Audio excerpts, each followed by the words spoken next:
I've got the woe begone, down low Mifwump Blues.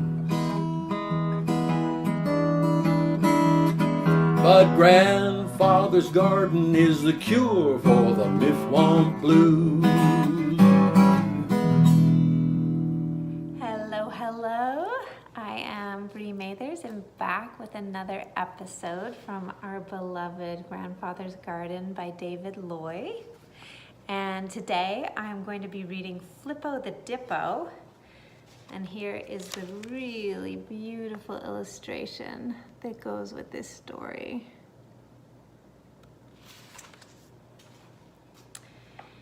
The great difficulty in Flippo's life can be told rather quickly. It was a problem that she faced on the first memorable experience of her life. Flippo was rolling along the beachfront and she bumped into a large sleepy seal, and the seal went honk. In other words, a very big seal noise. And Flippo said, "Oh, pardon me, I didn't mean to bump into you." Of course, the seal was enormous, a giant creature in comparison to poor little Flippo. The seal finally opened its eyes and looked a little bit startled, and it said, "My goodness, what are you?" And Flippo said, "I'm a Dippo." And the seal said, "Well, in all my born days, I never seen nothing like this." And the seal turned to the next seal, whose name was Sadie. And the seal said, "You just got to look over here and see this thing." And Sadie looked and said, "What is it?" And the first seal, whose name was George, said, "It calls itself a Dippo." And Sadie said, "Well, in all my born days, I never seen nothing like that." Flippo thought to herself, These seals are really not very stimulating company because they just copy each other. They are copycats. They copy what each other says. But she was very courteous. She didn't give any sign of what was going on in her mind. She said, "If you will excuse me, it has been stimulating talking to you, but I have a mission in life that I must get on with." And before the seals could rev up their brains to ask a question, for their brains worked very slowly, Flippo rolled on. A half hour passed and Sadie said, "George, I wonder what her mission was." And George said, "Honk," and went back to sleep. Well, it was a beautiful day. There were people out on bicycles, little children running around with ice cream cones in their hands, and some had balloons. Every now and then a little dog would run around and yap a little, and Flippo rolled on, feeling purposeful, very purposeful, until she bumped into someone else. This time, it was an old gentleman. Reginald Morehouse Morgenthau. I suppose some people would have called him a tramp because his clothes were sort of baggy, torn, and tramp-like, and he hadn't shaved, and he kept drinking on a bottle of wine and smacking his lips. But what nobody realized was that he was one of the wealthiest men in that town, and this was just his way of entertaining himself. Normally, he lived in this giant mansion. He had made an awful lot of money in sheep ranching in Australia, and he had a butler and 3 Rolls Royces, but he never felt comfortable with all that wealth. He had grown up in a very poor, run-down area of Sydney, Australia. So his chief diversion, and really the most enjoyable moments of his life, were spent on the beachfront, acting like a bum. It wasn't wine he was drinking, it was actually grape juice. And he actually didn't have a stubble of unshaven beard. It was very odd what he would do. You see, he would sort of slather his face with library paste. And then he would take a handful of sand and rub it over his face so that it looked like he had a beard. And the library paste would, of course, wash off easily when he went back to his mansion. Well, he was sitting there, and Flippo bumped up against him. And he did a double take and said, "What are you?" And Flippo said, "I'm a Dippo." And the man, whose name was Reginald Morehouse Morgenthau was his full name. Some of his friends called him Reggie, and others called him Margie. Well, Reginald looked at Flippo and said, "So you're a Dippo?" And Flippo said, "Yes, that is what I am." And Reginald said, "How long have you been a Dippo?" And Flippo said, "As far back as I can remember." And Reginald said, "Do you have brothers or sisters or cousins or aunts or uncles or anything of that sort? Or are you it? Are you unique?" And Flippo said, "I'm it. I don't have brothers or sisters or cousins or uncles or aunts. I'm it." And Reginald said, "Where did you come from?" And Flippo said, "I just sort of materialized one day out of the 7th dimension." 7 dimensions?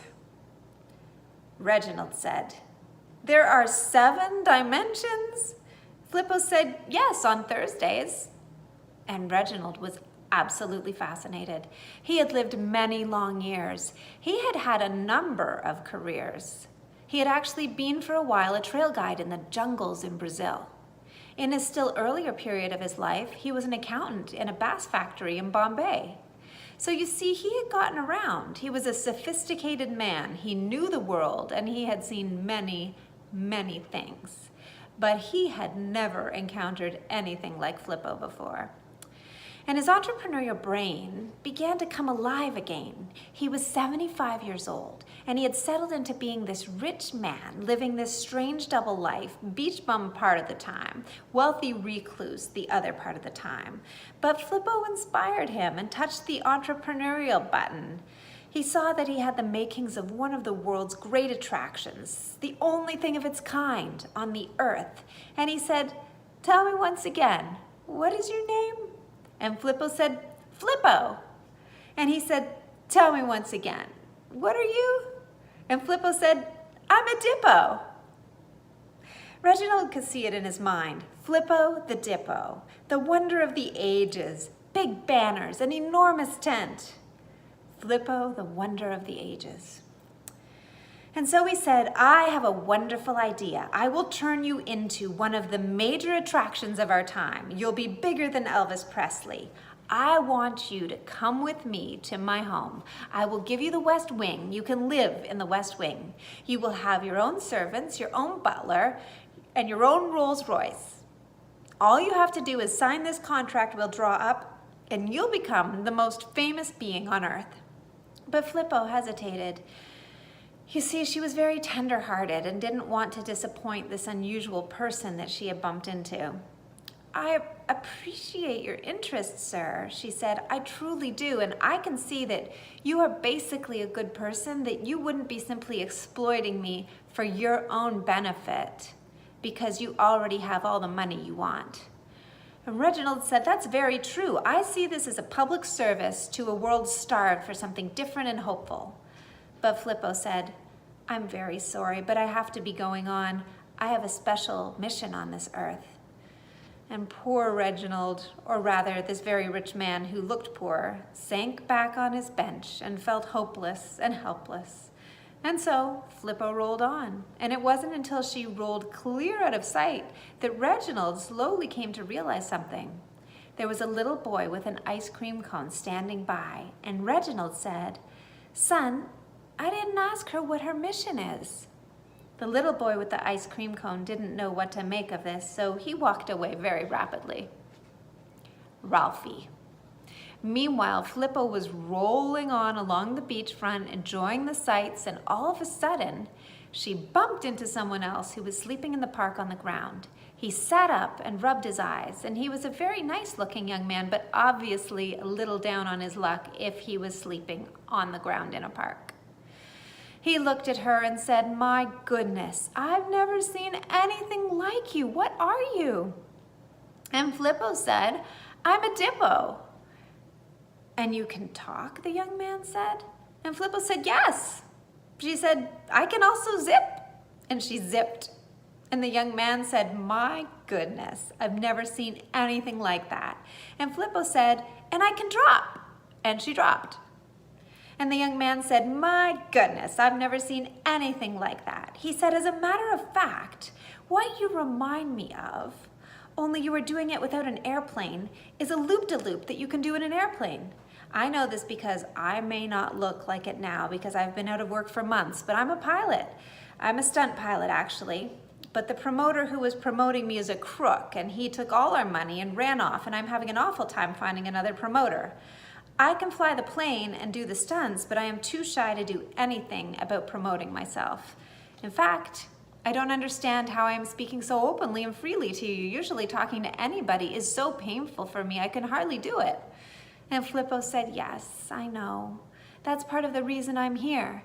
And the young man said, how do you mean? And Flippo said, that's part of my mission. Flippo's mission.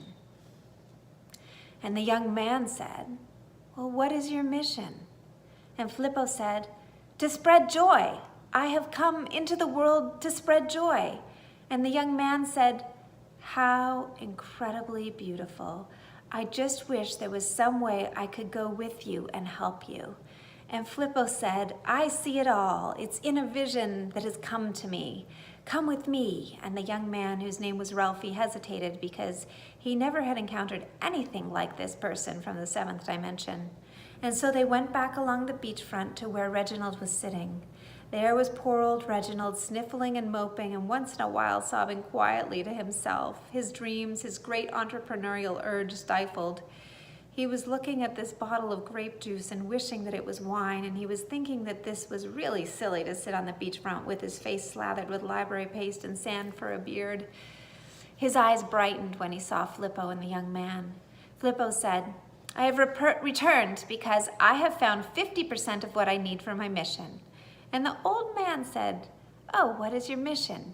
And Flippo said, to spread joy in the world.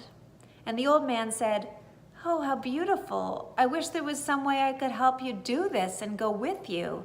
And Flippo said, there is. Take up your bottle and follow me.